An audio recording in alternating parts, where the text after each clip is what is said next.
былые годы на степных просторах жил хан могучий, сын был у него. Гордился хан, мол, нет храбрей Батыра, и с этой гордостью жилось ему легко. Но враг однажды посягнул на степи, хан вынужден был сына ниспослать. Войска ушли, и хан сказал о смерти: приказываю всем теперь молчать. Мой сын вернется, он вернется, знаю.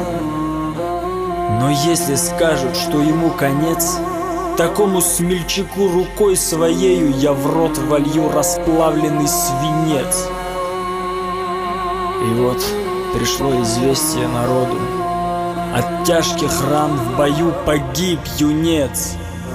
И кто же, кто осмелится владыке такую сообщить плохую весть?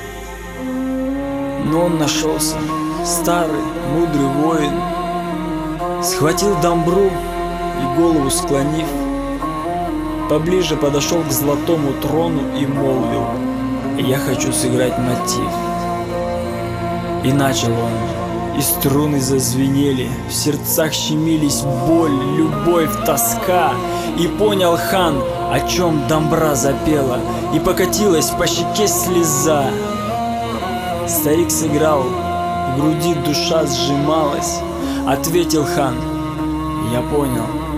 О, старик, о смерти сына мне домбра запела, но как сдержать мне слово, подскажи. Ответил тут мудрец: я не виновен. Домбра сказала, разбирайся с ней.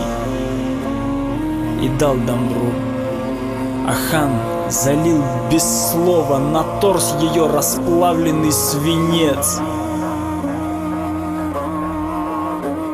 Из века в век, с тех самых дней прошедших, изнеможенно, со свинцом в груди, звенит домбра, и нет в степных просторах рассказчика милей, чем две струны.